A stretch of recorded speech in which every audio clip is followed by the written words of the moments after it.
Hello guys! Welcome back po ulit dito sa ating YouTube channel, The Humbies Edit. For today's video guys, trending po ito ngayon dito sa Meta World, no? Yung biglaang nawala yung content monetization tab or not showing.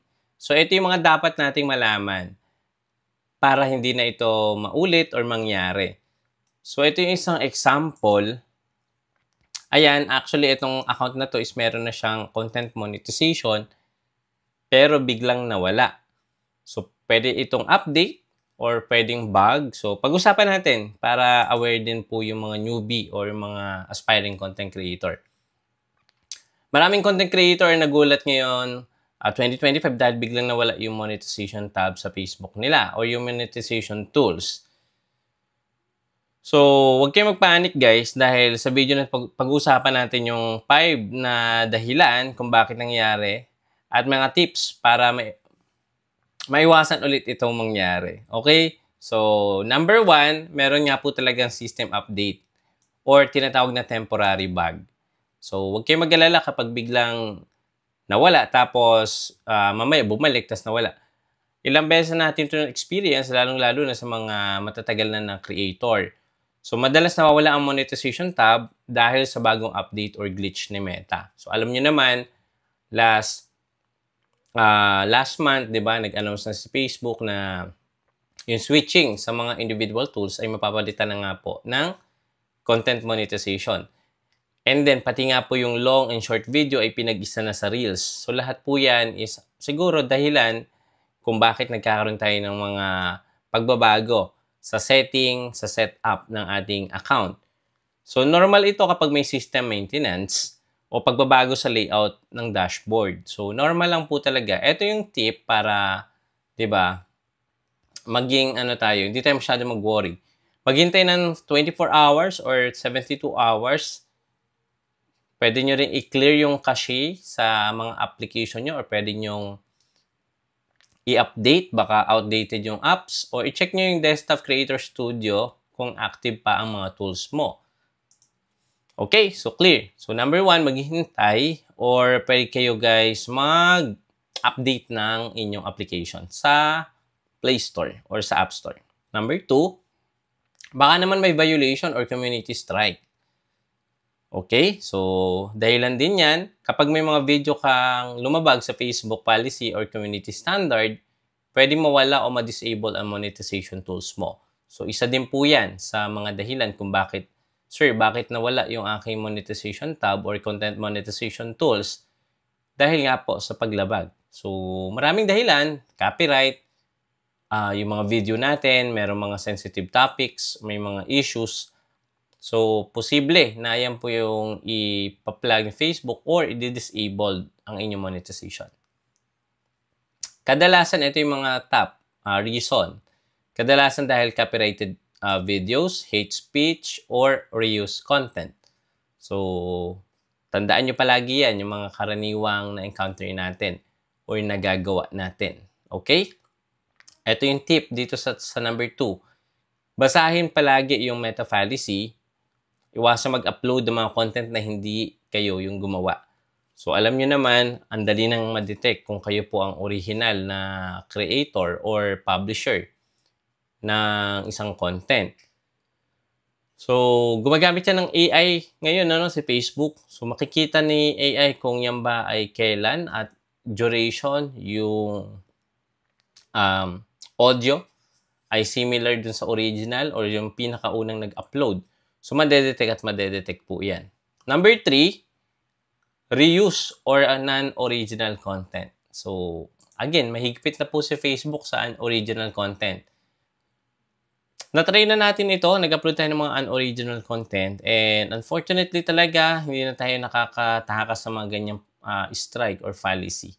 So, be very careful sa unoriginal content. Kung kayo po ay natutuwa sa mga content at gusto nyo i-re-upload sa sarili nyong profile or page, mag-ingat kayo, lalo-lalo na kung monetize, di ba? Ngayong 2025, mas mahigpit si Facebook sa original na videos.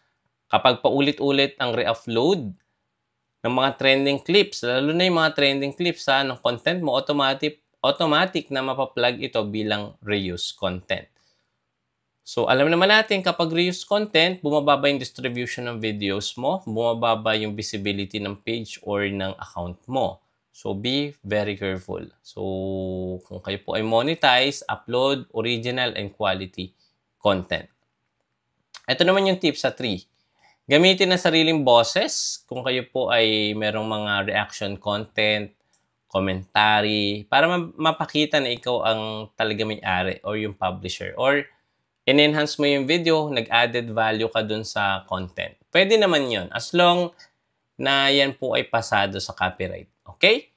So, wag lang natin ilalagay yung mukha natin sa gilid, tapos papanoorin natin yung videos. So, hindi siya reaction. Kumbaga, nilagay mo lang yung mukha mo dyan sa gilid, tapos ikaw na yung nag-may-ari ng videos. Possible, ma-detect pa rin yan as reuse or unoriginal. Okay, number 4, incomplete page setup or missing requirements. Okay? Kung kulang ang setup ng page mo, gaya ng walang verified emails, kulang yung followers, or hindi updated ang payout info, maaaring mawala ang access sa monetization tools. So, na-encounter na din natin ito na ilang beses kapag po meron tayong mga kulang sa mga detalye na ilagay natin. Nagpo-prompt naman to, nagno-notify naman to kay page or kay profile na incomplete page setup. Kapag na-complete mo na yun, bumabalik naman lahat ng monetization tools or monetization tabs. So, yun. Ito yung pinakamadali na way para maibalik yon. So, gawin mo, magpasa ka lang ng needed requirements or supporting documents para maibalik ka agad. So, ito yung tip. I-complete ang page info. I-turn on dapat natin yung professional mode kung kayo po ay naka-profile. At siguraduhin updated lahat ng details mo sa payout section. So, malinaw na nagno-notify, nagpo-prompt, or sinesendan tayo ng notification ni Facebook kung meron tayong kulang para ma-update kagad natin ito. Mas okay, mas maaga nyo ma-update para walang maging problema. Number 5, partner monetization policy violation. So, ito yung karaniwang nagiging cause kung bakit nade-demonetize, nawawala yung monetization tabs. Kahit active pa ang page mo, mawawala ang monetization tab kapag may spam activity or yung mga unusual activity. Okay, like eto, katulad nito, fake engagement or policy issue. Yung fake engagement, ito po yung kadalasang nababasa natin. Like yung CMI, Count Me In, F2F, ayan, Watch to Watch. Nagiging fake engagement or manufacturer engagement po yan. So, labag po yan sa partner monetization policy. Kapag po na-spam natin yung features ni Facebook, katulad na masyado tayong nag-a-add ng friends, masyado tayong nagsisend ng mga message sa unrelated friend list natin, posibleng pumasok po yan sa spam activity or unusual activity. So, meron po yan tinatawag na suspension. Merong 3 days, merong 1 week, merong 1 month, or permanent suspended or disabled yung mismong page or account nyo. So, be very careful. Na-experience ko na po yan. 1 buwan po tayo na-suspend dito kay Facebook dahil meron po tayong ino-offer sa online. Ito nga po yung Piso Wi-Fi. So, yun din siguro yung dahilan kung bakit na-suspend yung account ko. Kasi, once na may nag-inquire sa akin doon sa specific produkto, nagsisend ako ng maraming message. So, sinesend ko yung mga supporting details na kailangan nila para mabasa nila in millisecond. So, sablay yun, guys. Kasi nga, like for example, sobrang dahil nag-inquire. Tapos, ang gagawin ko, magsisend ako ng sunod-sunod yun. Like, nung nakaraang buwan, way back months ago pa, ang dami kong na-message na ganun yung ginagawa ko. Kapag may nag-inquire, ito yung info, sunod-sunod ko na siyang isisend. Para siyang naka-autobot. So, nagkaroon ng unusual activity. So, yun yung siguro na-discover ko din. Kaya ako na disabled. Yun. So, hindi ko na masyadong ginagawa. Actually, ginagawa ko pa rin naman. Pero, iniiwasan ko masyado mag-send ng maraming message doon sa mga nagre-request sa akin. Okay? So, ito yung tip dito. Siyempre, huwag bumili ng likes or views. Iwasan yung mga clickbait titles. Siguraduhin organic and authentic yung page growth mo. Ito yung sinasabi nating authentic and growth, yung growth ng page. Kapag po tayo is nakapag-provide ng meaningful content or valuable content, followers will follow. Okay? So, malinaw po yan. And monetization will follow kapag okay yung content nyo. Revenue will follow kapag nasunod natin yung mga tama. So, wag na tayo guys mag-take ng shortcut kasi in a long run, kapag po tayo ay na-detect ni Facebook, sayang lang yung effort natin, sayang yung time, sayang actually yung pera. Meron pa ako nakikita na nagpapaboost ng account sa mga kilalang creator para lang dumami yung followers nila. But, again, content creation, kailangan natin mag-create ng content. Kung wala tayong mag-create na content, walang babalik sa atin na followers or walang manunood sa atin. Like, for example, itong ginagawa natin, bakit ba may nanonood pa rin hanggang ngayon? Kasi, ang content natin is more on Facebook monetization, updates, or mga tips and guide. So, talagang meron at manonood. So, ito yung topic na evergreen na kahit siguro ilang taon yung makalipas, may magsa-search pa rin regarding sa ano yung itatanong nila sa search optimization engine dito sa YouTube or Facebook. Okay? So, laging tandaan, dapat organic and authentic yung ating followers or yung growth dito sa Facebook. So, ito naman yung 5 important reminder. Short lang naman to para hindi mawala ang monetization mo. So, number 1, huwag mag-re-upload ng copyright or reuse videos. Take note yan, iwasan ng pagbili ng followers, views, or engagement. So, sayang yung pera, sayang yung oras, sayang ang pagod mo kapag po na-detect ni Facebook yan. Hindi ka pa ma-monetize. Huwag palaging palitan ng page name or category. So, totoo po yan. Kapag po palagi yung pinapalitan, unusual activity or possible ma-plug yan ni Facebook. Number 4, panatilihing active and consistent sa pagpo-post.